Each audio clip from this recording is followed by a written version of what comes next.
Mahakama Kuu ya Tanzania masijara ndogo ya Dar es Salaam imeendelea kusikiliza kesi ya uhaini dhidi ya mwenyekiti wa Chama cha Demokrasia na Maendeleo ndugu Tundu Antipas Mugwai Lissu. Hoja kubwa ambayo ameibua leo ilikuwa ni kwamba mwenyekiti alikuwa anyesha mchango wake inakuaje kama watu walisema watapiga watu na watafanya vurugu,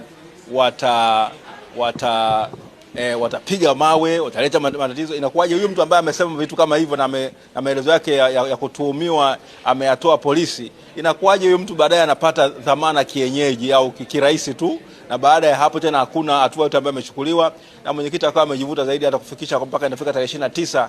Je, inakuwaje hawa huwezi kuona kwamba kuna, kama jeshi letu la polisi lilikuwa linafahamu kwamba kuna kitu kama hicho kinaendelea,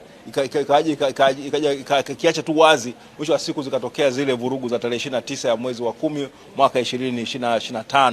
Sasa ilikuwa ni kwamba kuonyesha pattern ambayo inatia inakuweza kuonyesha kwamba kuna vitu vikubwa ambavyo havieleweki, lakini swala kubwa ni kwamba sisi sio waamuzi wa kesi, bali mahakama ndio itakayoamua.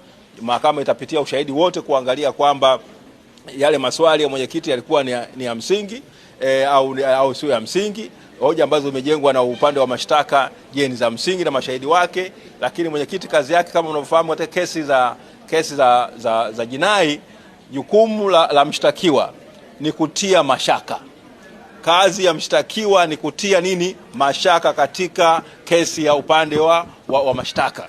Yaani unautia ule ushahidi ambao umetolewa, unaufanya unaleta mapengo, unaupatia mapengo au mashaka, kwa sababu kiwango cha uthibitishaji ni pasipokuwa na mashaka yote ya msingi.